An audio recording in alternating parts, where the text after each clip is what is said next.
قال النبي صلى الله عليه وآله وسلم إن بني إسرائيل تفرقت على 72 ملة وتفترق أمتي على 73 ملة كلهم في النار إلا ملة واحدة قالوا من هي يا رسول الله قال ما أنا عليه وأصحابي أو كما قال النبي عليه الصلاة والسلام রহমতের নবী বলেন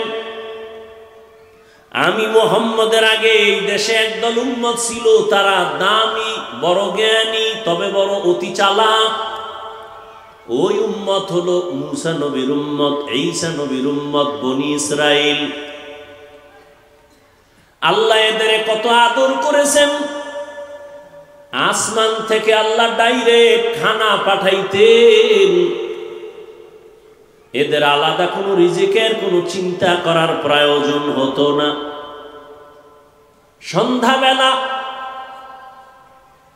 নিশিরের মতো কুয়াশার মতো বৃষ্টির মতো হালুয়া পড়তো আসমান থেকে জমিনে আর পাখি এক একটা আস্তে আস্তে ছোট পাখি বুনা হয়ে আসতো আল্লাহ বলছেন হে মুসা তোমার উম্মতেরা যেদিন খানা পায় পুরাটাই যেন খায় চালাকি করে যেন পরের দিনের জন্য না রাখে যদি রাখে চালাকি করলে খানা বন্ধ হয়ে যাবে চালাক এই বনি ইসরাইল খানা পাইয়া মজা দেখা কয় সব খাইস না আগামীকাল খাবো রেখে দাও পরের দিন থেকে আসমানের খানা বন্ধ হয়ে গেছে রহমতের নবী বলেন মুসা নবীর উম্মত ওই বনি ইসরাইল যদি চালাকি না করত আমার উম্মতেরা কিয়ামত পর্যন্ত বালিশের কিনারায় আসমানের খানা পাইতো গর্তা ওয়াকুল মিকুনি হার সবশাম میرا ساند رستے تو ازلا مقام جزبہ حق چی زی مخاز ان علا انسان ونشهد ان لا الہ الا اللہ وحده لا شریک له لا ضد له ولا ند له ولا مثل له ونشهد أن سيدنا وسندنا وحبيب ربنا وطبيبنا وطبيب قلوبنا ومولانا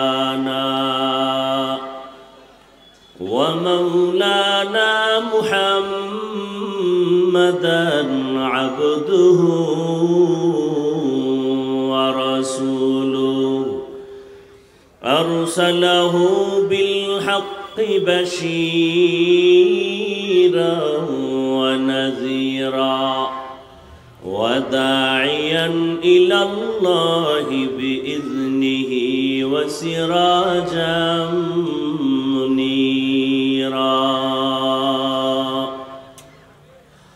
اللهم صل على محمد النبي الأمي وعلى آله وسلم تسليما وبعد فأعوذ بالله من الشيطان الرجيم بسم الله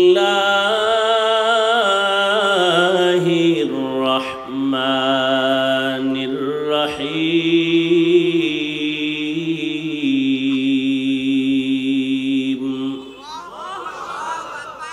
يا أيها الذين آمنوا اتقوا الله أقولوا قولا سديدا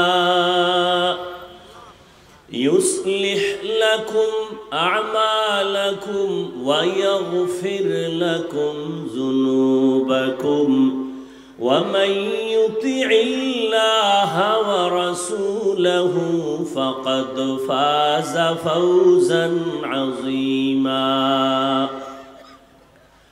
وقال النبي صلى الله عليه وآله وسلم من يزمن لي ما بين لحييه وما بين رجليه أزمن له الجنة أو كما قال النبي عليه الصلاة والسلام.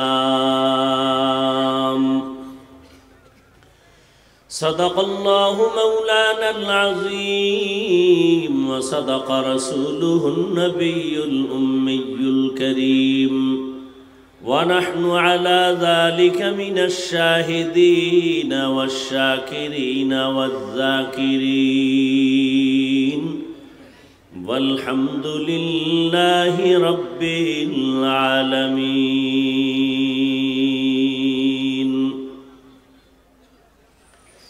سبحانك لا علم لنا إلا ما علمتنا إنك أنت العليم الحكيم.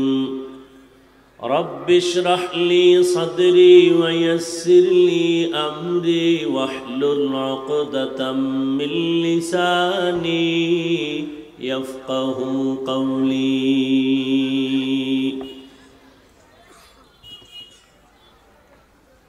सूरज ने दिया अपनी शुआओं को ये पैगाम,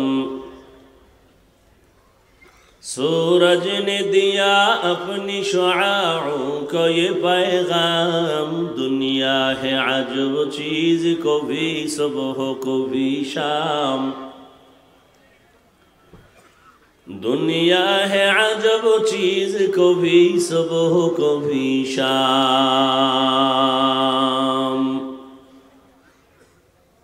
दुनिया में हो दुनिया का तलबगार नहीं हो, दुनिया में हो दुनिया का तलबगार नहीं हो। बाजार से गुजरो खरीदार नहीं हो, बाजार से गुजरो खरीदार नहीं हो।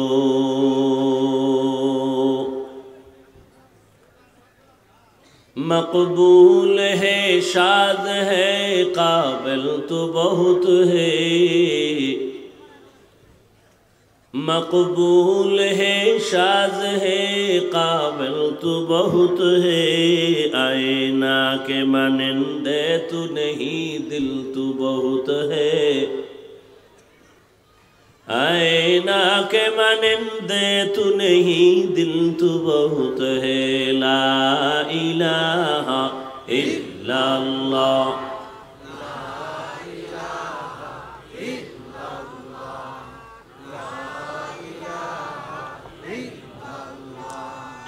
ला इलाहा इल्लल्लाह, ला इलाहा इल्लल्लाह, ला इलाहा इल्लल्लाह, ला इलाहा इल्लल्लाह, ला इलाहा इल्लल्लाह, ला इलाहा इल्लल्लाह, ला इलाहा इल्लल्लाह, ला इलाहा इल्लल्लाह, ला इलाहा इल्लल्लाह, ला इलाहा इल्लल्लाह, ला इलाहा इल्लल्लाह।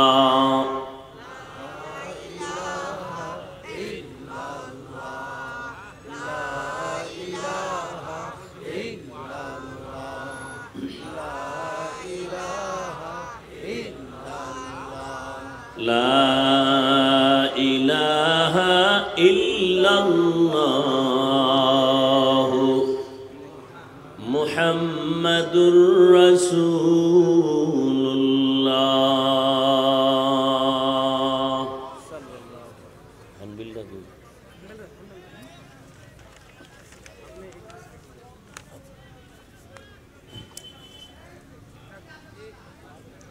দাওয়াতুল হক তিলকপুর যুব সমাজের উদ্যোগে আয়োজিত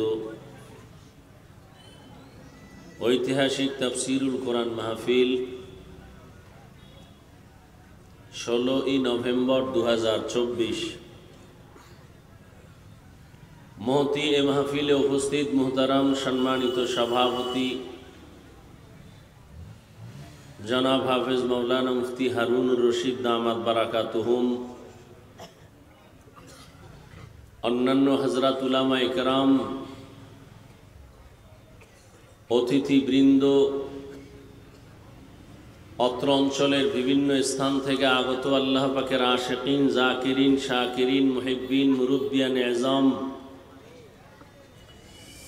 কলিজার টুকরা আমার সমবয়সী যুবক বন্ধুগণ, স্নেহের ছোট ভাই, পর্দার আড়ালে মাইকের আওয়াজ শ্রবণরতা সম্মানিতা মা ও বোনেরা,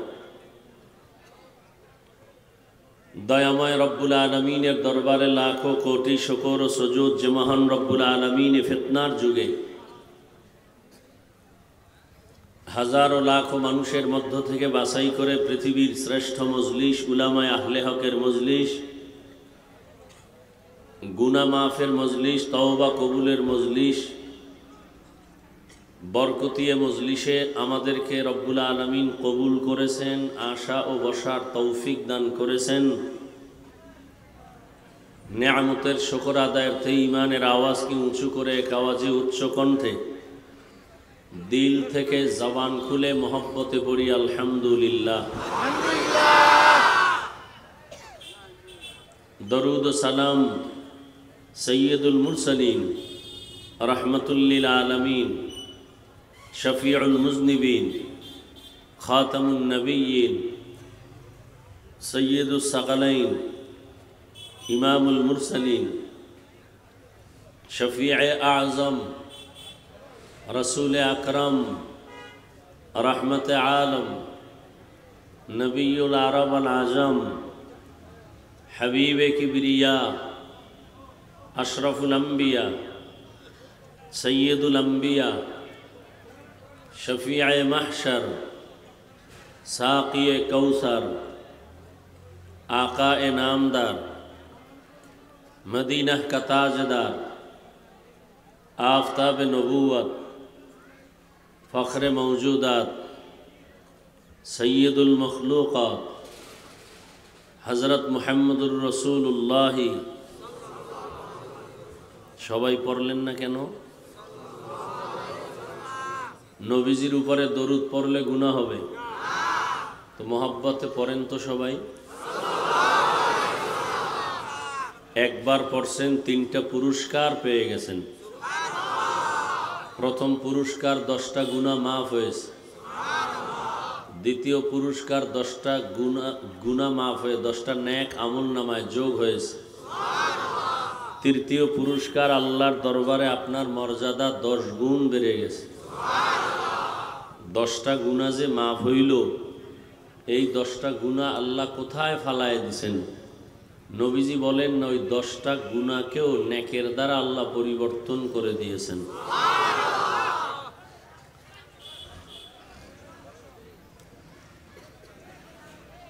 এই পিছনে কি রাস্তা?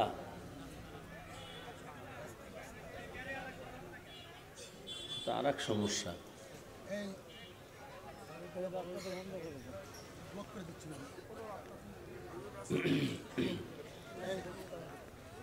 ওয়াজ হবে এক জায়গা থেকে, এখন পিছন থেকেও যদি ওয়াজ হয়, আওয়াজ হয়, ও ডাইনে কারা জানি ওয়াজ করতেছে, ওদিকে রাস্তায় ওয়াজ। আসলে আল্লাহ যদি কপাল খারাপ করে কি করার? এমন একটা প্যান্ডেলে আল্লাহ আপনাদেরকে বসাইছেন যেখানে বসতে হলে কপাল লাগে, যে কেউ বসতে পারে না। এখানে আসতেও কপাল লাগে। দেখেন না কত আজিমা, তাদের বিজয়টা হবে চূড়ান্ত বিজয়। চূড়ান্ত বিজয় মানি তারা বিনা হিসাবে জান্নাতি। রহমতের নবী বলেন, মাইয়াজমানলি মা বাইনা লাহইয়াইহি ওয়া মা বাইনা রিজলাইহি আজমান লাহুল জান্নাহ। হে দুনিয়ার উম্মত, দুইটা জিনিস যদি তোমরা হেফাজতের জিম্মাদারি নেও, আমি নবী তোমাকে জান্নাতে নেওয়ার জিম্মাদারি নিব। দুই জিনিস হেফাজতের, প্রথম হলো জবানের হেফাজত করো, কন্ট্রোল করো। দুই জিনিসের দ্বিতীয় হলো লজ্জাস্থানের হেফাজত করো।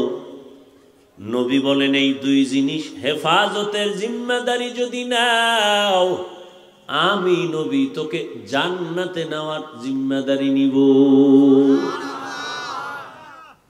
তরজমা শেষ। এবার কিছু ব্যাখ্যা। ওলামায়ে কেরাম যে ব্যাখ্যা করেছেন ওগুলো মুখস্থ করে আসছি, আপনাদের কিছু শোনাবো। আমার থেকে কিছু বানাইয়া গবেষণা করে বলার চিন্তা তো দূরের কথা, এই বেয়াদবিমূলক সাহসও আমার নাই। আপনাদের দোয়া আমার চলার পুঁজি, মা বাবার দোয়া, মুরব্বী ওলামায়ে কেরামের দোয়া, আমার শিক্ষকদের দোয়া আমার চলার পুঁজি। আমার এলেমও নাই, আমলও নেই। আলহামদুলিল্লাহ চলতেছে সেই ছাত্র জীবন থেকে, দৌড়াচ্ছি ময়দানে। আর কতদিন আল্লাহ দৌড়ার তৌফিক দিবেন সে আল্লাহ ভালো জানেন।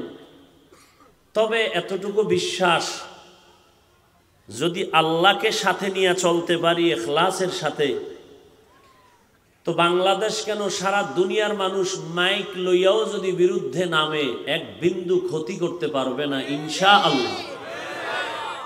বরং আমি তো দেখি বাস্তবে এটা, জোয়ারের পানিতে বাদ দিলে পানির শক্তি বাড়ে না কমে? এই যুবক বাবারা, আমরা তো সমাজের বোকা টুপিওয়ালারা। তোমরা বলো চায়ের দোকানে বসে, হুজুরেরা কি বুঝে? আসলে আমরা বুঝি না, আমরা বোকা।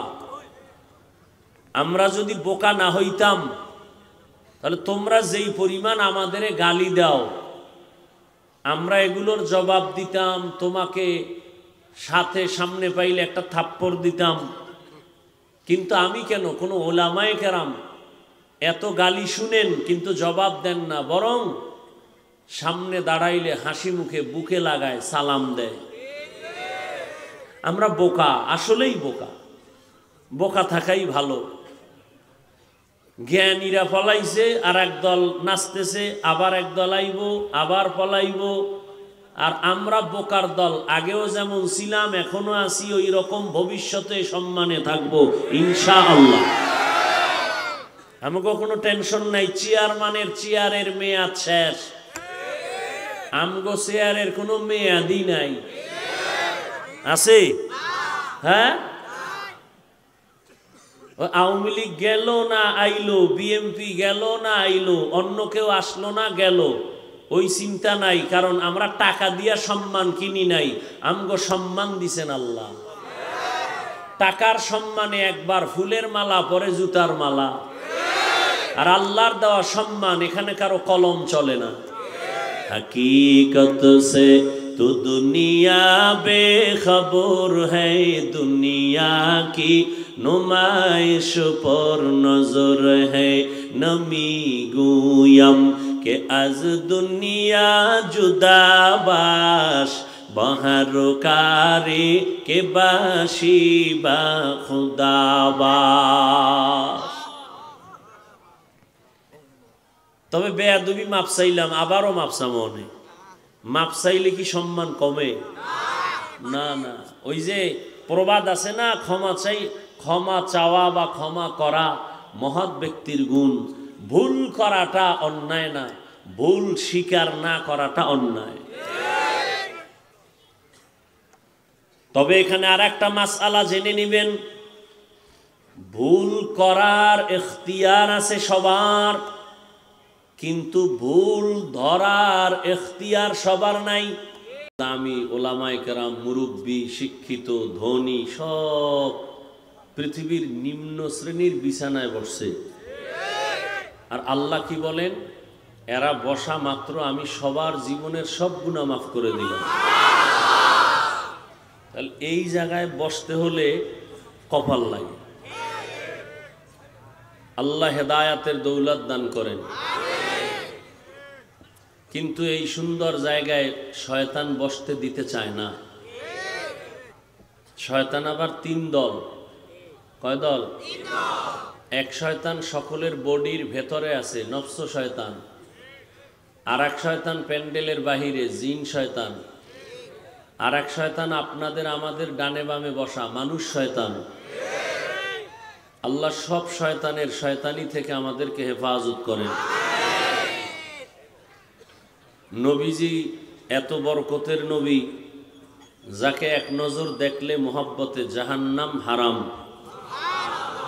যে নবীজিকে এক নজর দেখলে পেটের ক্ষুধা থাকে না, সেই নবীজিকে 13 বছর দেখছে। নবীজির শ্রুতি মধুর কণ্ঠের বয়ান শুনছে, কপালে কালেমা আসে নাই। এত বড় কপাল পুরান নাম জানেননি? কে? এর নাম কপাল, এর নাম। আবার আর একজন 27 বছরের যুবক, কয় বছর? তরবারি নিয়ে দৌড়াইতেছে, নবীজিকে জবাই করবে। নবীজির চেহারা দেখা তরবারি ফালায় বলে, নবী আমার কল্লা কেটে দেন, তবে কল্লা কাটার আগে আমাকে কালেমার রশি লাগায় দেন। এর নাম কি? কপাল। 13 বছর নবীজির দেখলো, বয়ান শুনলো, কপালে কালেমা জুটে নেই। আর 27 বছরের যুবক তরবারি নিয়ে নবীকে জবাই করতে গিয়া কালেমাওয়ালা হয়ে গেল। এর নাম কি? কপাল। আমার আম্মা একটা কথা বলেন গ্রামের ভাষায়, যে হয় সে এক চোটেই হয়। তার মানে যার কপাল ভালো হয় তারটা শুরুর থেকেই ভালো হয়। আর যার কপাল খারাপ হয় ও প্রথমে মা বাবার সাথে বেয়াদবি করে, এরপরে আলেমদের সাথে বেয়াদবি করে। আর আমি তো সারা বাংলাদেশে চ্যালেঞ্জ দিয়ে বলি, যারা আলেমদের বিরুদ্ধে ফেসবুকে লেখে আর বলে, এরা প্রত্যেকটা সন্তান মা বাবার অভিশপ্ত সন্তান। একটাও মা বাবার আদরের না। খোঁজ নেন ভালো করে। একটা সন্তান যারা আলেমের বিরুদ্ধে লেখে বলে, খোঁজ নিয়ে দেখবেন ওদের উপরে মা বাবা বেজার। খোঁজ নেন, ভালো করে খোঁজ নেন। পৃথিবীর কোনো মা বলবে না তুই কাউকে গালি দে, সে মা হতে পারে না। কোনো মা বলবে না তুই শত্রু বাড়া, তোর কাজ কি বাবা, তুই লেখাপড়া করে একটা ভালো মানুষ হ। আমি তোরে না খাইয়া কত কষ্ট করে মানুষ বানাইছি, বড় করছি, তোর আচরণে কেউ কষ্ট পাইয়া বরদোয়া দিবে, আমি মা এটা চাই না, সহ্য করতে পারি না। এই জন্য বললাম, শুধু এখানে কেন, কালকে ঢাকায় বলেছি, যারা উলামায়ে কেরামের বিরুদ্ধে বলবে আর লেখবে, সে যে লাইনের আলেম হোক, সে আলেম, তার কাছে কোরআন আছে, তার কাছে সুন্নতের আলো আছে, আমার কাছে নাই। সে আলেম, আমি আলেম না। এই আলেমের বিরুদ্ধে যারা বলে আর লেখে, এরা প্রত্যেকটা সন্তান পিতামাতার অভিশপ্ত সন্তান। কিয়ামত পর্যন্ত আর কোনদিন নবীজি আসবেন? সাহাবায়ে কেরাম আসবেন? আসবেন না। কোন আইম্মায়ে কেরাম আসবেন? ইমাম বুখারী, ইমাম মুসলিম, ইমাম তিরমিজি, ইমাম আবু হানিফা, ইমাম শাফি, ইমাম মালিক, ইমাম আহমদ বিন হাম্বল রাহিমাহুমুল্লাহ কেউ আসবেন? আচ্ছা, এদের পরে বড় বড় আউলিয়ায়ে কেরাম, মুজাদ্দিদ আল ফেসানি, বড় পীর আব্দুল কাদের জিলানী, খাজা মাইনুদ্দিন চিশতি আজমিরি, শাহ জালাল, শাহ পরান, শাহ মখদুম, শাহ আমানত সহ আর কোনদিন তারা আসবেন? কিয়ামত পর্যন্তই জাতিকে শান্তির পথ দেখাবেন, জান্নাতের পথ দেখাবেন কোরআন সুন্নাহর আলোকে একমাত্র শুধুমাত্র কেবলমাত্র উলামায়ে আহলে হক। অতএব উলামায়ে কেরামের প্রতি মানুষের ঘৃণা জমানো এটা সারা পৃথিবীর বিধর্মীদের একটা গভীর চক্রান্ত। কেন? আলেমের প্রতি যদি মানুষের অভক্তি আসে, ঘৃণা আসে, তখন আর আলেমের বয়ান শুনবে না, আর ইসলামের কথা তো আলেম ছাড়া কেউ বলবেও না। মানুষ আস্তে আস্তে আলেম থেকে দূরে যাবে, আলেমরা বয়ান করার লোক পাবে না, ইসলাম আস্তে আস্তে দুর্বল হয়ে যায়। এটা গভীর ষড়যন্ত্র। এজন্য দোয়া করি, এতগুলো আল্লাহর বান্দা বসে আছেন, কারো না কারো আমিন আমি জানি, বিশ্বাস করি রসুলের হাদিস। আল্লাহ আমারটা না, এই ময়দানে বহু আল্লাহর বান্দা আছেন যাদের আমিন খালি ফেরত যাবে না। দোয়া করি যারা উলামায়ে কেরামের ইজ্জতকে নষ্ট করার জন্য, সম্মান কমানোর জন্য ষড়যন্ত্র করে, আল্লাহ ওদের হেদায়েত দান করেন। উলামায়ে কেরামের ইজ্জতকে আল্লাহ বাড়ায় দেন। উলামায়ে কেরামের ইজ্জত বাড়লে উম্মতেরও ইজ্জত বাড়ে, আর উলামায়ে কেরামের ইজ্জত কমলে উম্মতেরও ইজ্জত কমে যায়। যে সমস্ত উলামায়ে হযরত আওয়াজ বয়ান করেছেন, আপনারাও শুনছেন, উলামায়ে কেরামের কথা সবাইকে সহি তরিকায় আমল করার তৌফিক দান করেন। আমি আপনাদের দোয়া নিতে আসছি অনেক কষ্ট করে। আমাকে আপনারা দাওয়াত না দিলে কি আসতে পারতাম? সম্ভব? বরং দাওয়াত দিছেন, আসছি। তাও দিছেন মানে বহুবার, বহু বছর চেষ্টা করে করে, যোগাযোগ করে করে, পারি না, সুযোগ নাই। এভাবে করতে করতে আল্লাহ আসমান থেকে আজকে সিদ্ধান্ত নিছেন, ফয়সালা করছেন যে এখানে আজকে এই মাহফিল হবে। আল্লাহ হওয়াচ্ছেন। এজন্য আমি বলি একটা কথা সব মাহফিলে, বান্দা চাইলে কিছুই হয় না, আল্লাহ চাইলে সব হয়।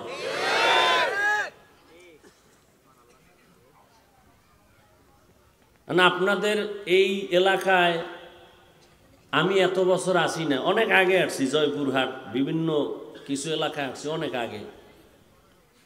এত বছর আসি নাই, তার মানে কি আপনার এলাকায় যে আলেম আসে না সে না খাইয়ে মরে? হ্যাঁ, রিজিক সব এই জয়পুরহাটে। রিজিকের মালিক কে? সম্মানের মালিক কে?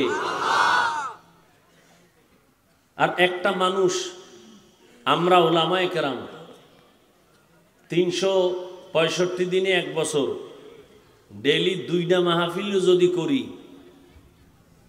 কয়টা করা যায়? 600-700, এই তো কথার কথা। 50,000 মানুষ যদি দরখাস্ত দেয়, ডেট লাগবে।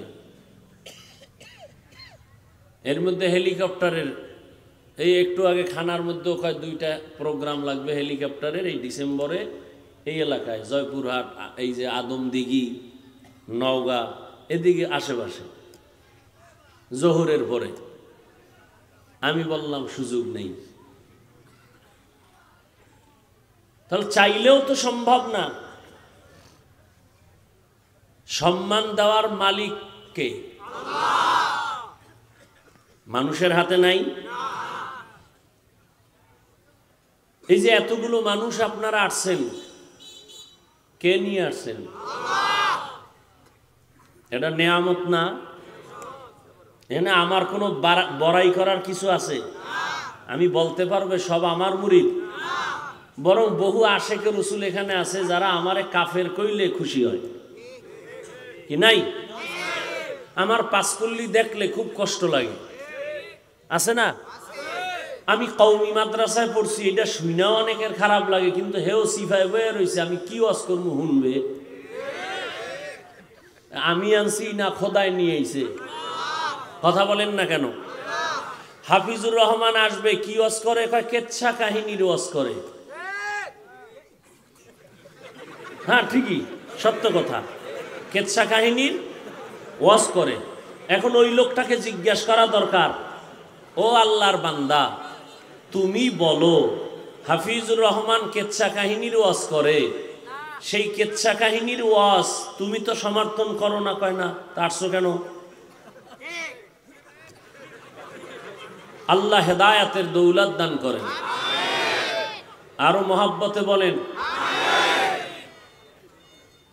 সব কথার মূল কথা আল্লাহ নিয়ে আসছেন। এখন দোয়া করা দরকার, আল্লাহ গুনাহ নিয়ে যেন বাড়ি না যায়। আল্লাহ আপনি সবাইকে হেদায়াতের দৌলত দান করেন। আল্লাহ, আমি কোরআনে হাকিমের সূরা আহজাবের 2 টুকরা আয়াত পড়েছি, নবীজির হাদিস থেকে ছোট্ট এক টুকরো হাদিস পড়েছি। আয়াত ও হাদিসের আলোকে ইখলাস ও রুহানিয়তের সমন্বয়ে সহি নিয়তে, সহি তরিকায়, সহি কিছু কথা আমাকে বলার মতো, আপনাদেরকে শুনবার মতো দয়াময় রব্বুল আলামিন তৌফিক দান করুন।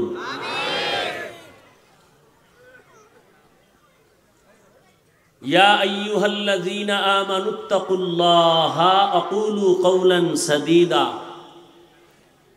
আল্লাহ বলেন, হে দুনিয়ার মুমিন, তোমরা তাকওয়া অর্জন করো তথা আল্লাহকে ভয় করো। জবানের দ্বারা যা বলবা সত্য, সঠিক, শালীন ভাষায় বলো। লাভ কয় 2টা লাভ। ইউসলিহ লাকুম আমালাকুম,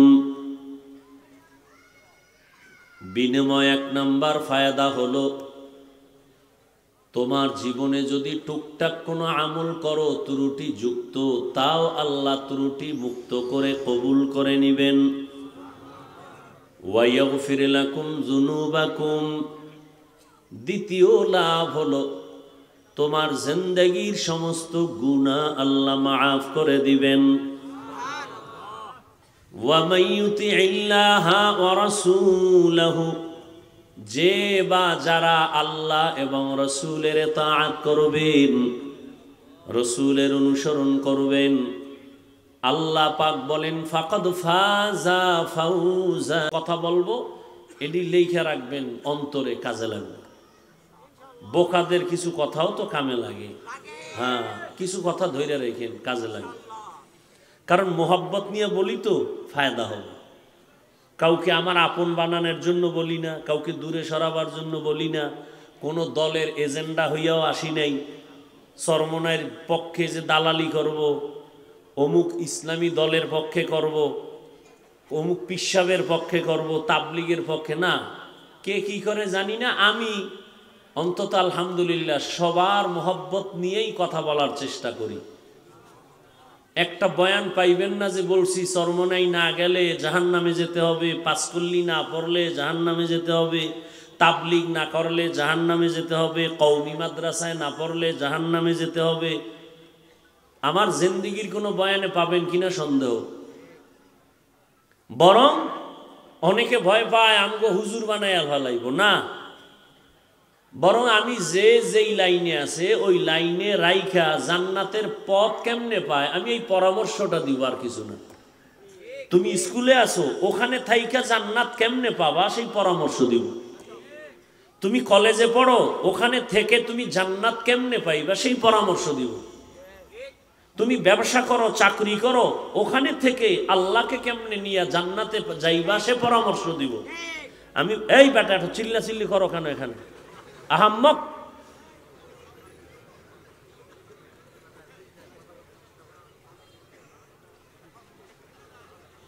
আমি শুরুতেই বলছি এটা এমন একটা প্যান্ডেল যেখানে বসা মাত্র গুনাহ মাফ, যেখানে যত ফজিলত, বিপরীত কিছু করলে সেখানে গজবটাও মারাত্মক।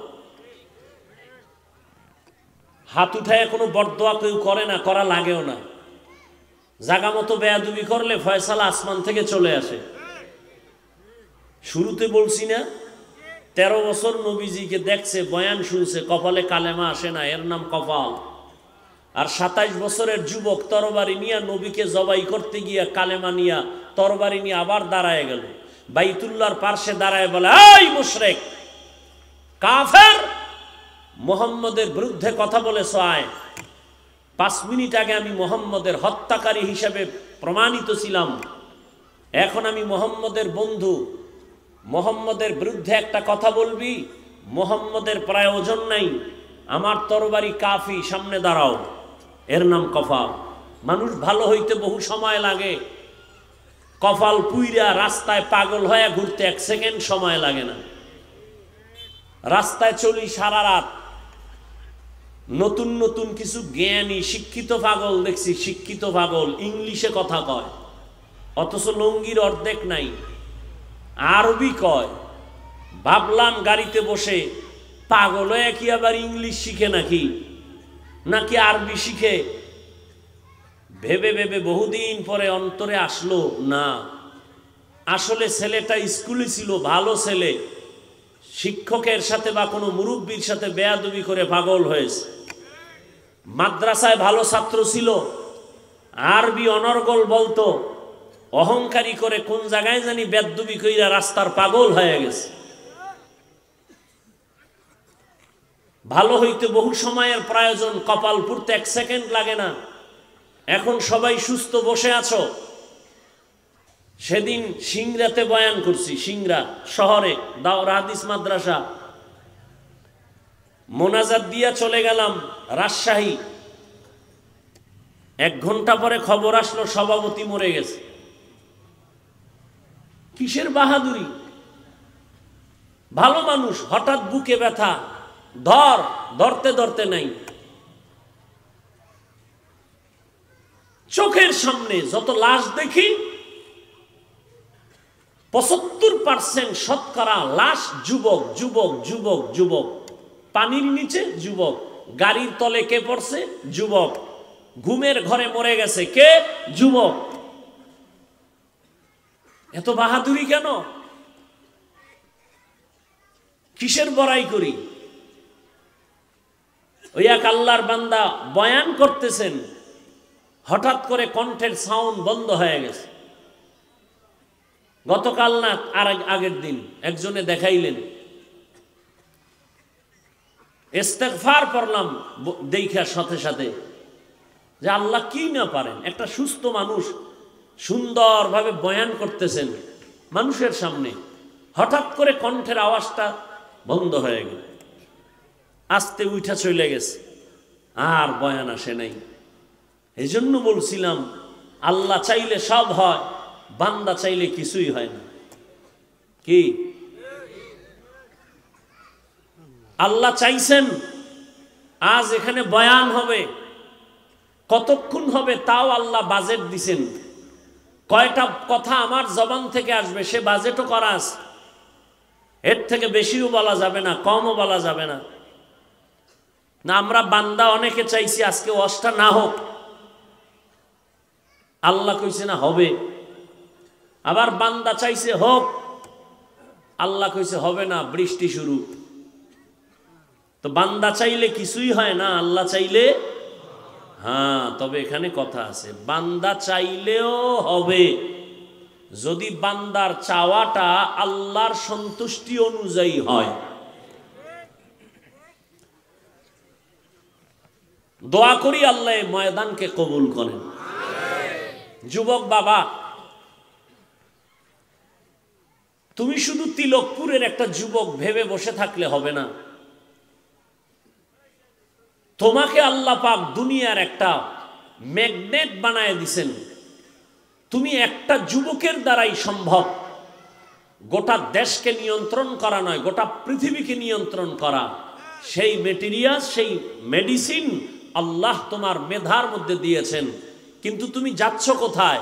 তোমার মেধার পার্সেন্ট কতটুকু বাড়তেছে না কমতেছে হিসাব মিলাও। তুমি ডাক্তার হও, তিলকপুরের নয়, আমার দেশের গৌরবান্বিত ডাক্তার হও, তোমাকে বিদেশে হায়ার করে নিয়ে যাবে। তুমি তিলকপুরের ডাক্তার হওয়ার চিন্তা কেন করো? তুমি সর্বোচ্চ সম্মানে ডাক্তার হবা সেই চিন্তা করো। সেই মেধা তো আছে। সারা রাত মোবাইল নিয়ে আকাম করবা, কবিরা গুনাহ করে করে রাত কাটাইয়া অল্প বয়সে চেহারা নষ্ট করে ফেলেছো। তুমি তো ভাবতেছো তোমাকে খুব সুন্দর দেখা যায়, আয়নার সামনে দাঁড়াও, তোমার চেহারার মধ্যে কোনো নূর নাই, তোমার চেহারার মধ্যে কোনো আকর্ষণ নাই, তোমার দিকে তাকাইলে মায়া লাগে না, অথচ তুমি মুসলমান, অথচ তুমি রসুলের উম্মত, মাত্র বয়স তোমার 25 থেকে 30, অথচ 40 বছর পর্যন্ত চেহারা নষ্ট হবে না, কোনো মেডিসিন দেওয়ার প্রয়োজন নেই, অথচ 30 বছরে চেহারা নষ্ট কেন? গুনাহ করলে চেহারা ঠিক থাকে না, সারা রাত মোবাইল নিয়ে কবিরা গুনাহ করো, কেউ দেখে না, দরওয়াজা জানালা বন্ধ, কিন্তু আল্লাহ দেখেননি। কথা বলেন না কেন? তোমার 40 বছরের এখনো বহুদিন বাকি, 25 বছরের চেহারায় বরণ কয়, বরণ কি কয়, বরণ উঠবে কেন? বিষয় কি? তোমার চেহারার কালার নষ্ট হবে কেন? একমাত্র কারণ গুনাহের ফলাফল। হ্যাঁ, এখনো আবার ফিরে আসো যদি গুনাহ থেকে, আল্লাহ আবার চেহারায় নূর দান করবেন। আল্লাহ আমার কলিজার প্রত্যেকটা যুবককে আল্লাহ তুমি দ্বীনের খাদেম হিসেবে কবুল করো। আমার তেলাওয়াতকৃত আয়াতে আল্লাহ দুটো আদেশ দিয়েছেন মুমিনকে, কোনো বেঈমানকে না।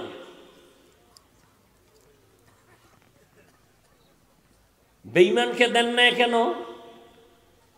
এর সংক্ষেপ জবাব, কোনো বেঈমান 1 সেকেন্ডের জন্য কখনো জান্নাতে যাবে না, জান্নাতে যাবে শুধু মুমিন, শুধু। তবে শুধু মুমিন যে যাবে তাও কত ফিডা কপালে আছে। এরপর দলিল, দলিল قال النبي صلى الله عليه وآله وسلم إن بني إسرائيل تفرقت على 72 ملة وتفترق أمتي على 73 ملة كلهم في النار إلا ملة واحدة قالوا من هي يا رسول الله قال ما أنا عليه وأصحابي أو كما قال النبي عليه الصلاة والسلام রহমতের নবী বলেন, আমি মুহাম্মদের আগে এই দেশে একদল উম্মত ছিল, তারা দামি, বড় জ্ঞানী, তবে বড় অতি চালাক। ওই উম্মত হলো মুসা নবীর উম্মত, ঈসা নবীর উম্মত, বনি ইসরাইল। আল্লাহ এদের কত আদর করেছেন, আসমান থেকে আল্লাহ ডাইরেক্ট খানা পাঠাইতেন, এদের আলাদা কোনো রিজিকের কোনো চিন্তা করার প্রয়োজন হতো না। সন্ধ্যাবেলা নিশিরের মতো, কুয়াশার মতো, বৃষ্টির মতো হালুয়া পড়তো আসমান থেকে জমিনে, আর পাখি এক একটা আস্তে আস্তে ছোট পাখি বুনা হয়ে আসতো। আল্লাহ বলছেন, হে মুসা, তোমার উম্মতেরা যেদিন খানা পায় পুরাটাই যেন খায়, চালাকি করে যেন পরের দিনের জন্য না রাখে। যদি রাখে, চালাকি করলে খানা বন্ধ হয়ে যাবে।